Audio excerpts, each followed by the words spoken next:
violin and sang, and eventually entered an Italian conservatory of music, where I studied opera and quickly realized that my voice had healing qualities.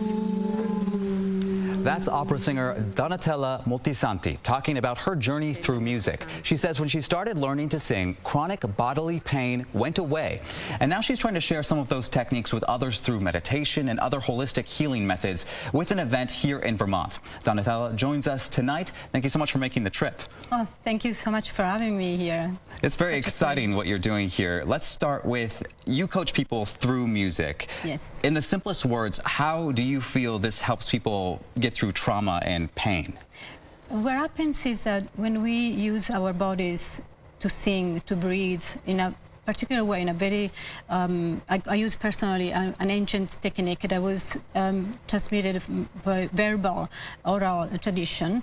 And people just go inside the body, normally the trauma will kick you outside your body. So going back through the breath and the voice, it's very possible to find these places and naturally heal them, just like opening a door from a room that was never opened before. Now, I'm a classically trained singer myself, so I can speak to, breathing, getting the oxygen going, endorphins going. It can actually help a lot of things. But for people who are maybe not so musically inclined or don't like singing, what is the benefit, do you feel, of listening to some of your music? You have a CD that you have, for instance. So, for instance, in my CD, I have every piece is designed to take the person that listen to it in a space of meditation. And to prepare to the listening moment, there is a guidance how to breathe and how to take the attention within through the breath.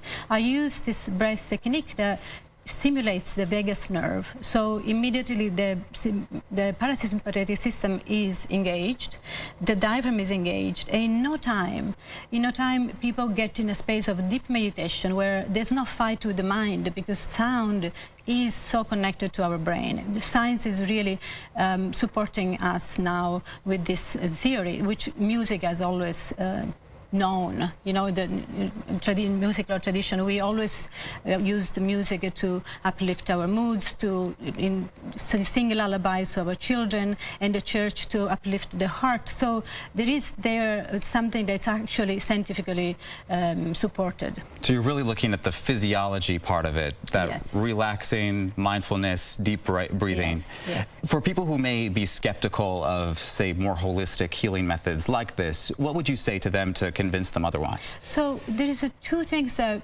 everybody knows. So when you go to a theater, an opera singer sings and fills up the place with no microphones.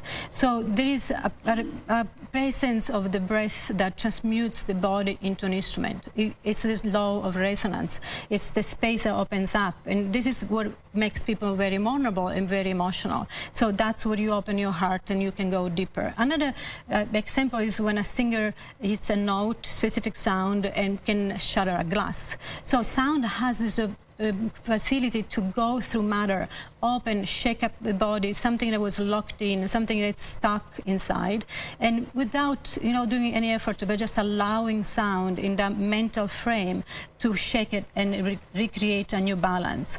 So that creates a new reality, a new frequency. It's the vibrational frequency that we are working with. In a few words, what will your event in Brattleboro be like tomorrow?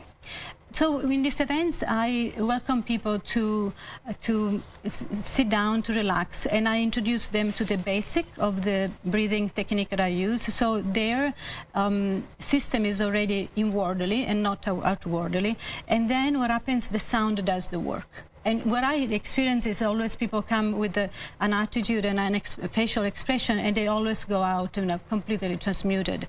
And it's something that, what is magical is that the sound creates always a personal experience. It's like a song. We connect to a song in a completely different ways. And so the sound has this ability to become very personal, even if it's experienced in presence of other angelic people. Well, for those of you at home, that event tomorrow is free in Brattleboro from noon to 1 p.m. at the River Garden on Main Street. And we'll have a link on WCAX.com a little bit later tonight. Donatella, thank you again so much for being here. Oh, it was my pleasure. Thank you for having me.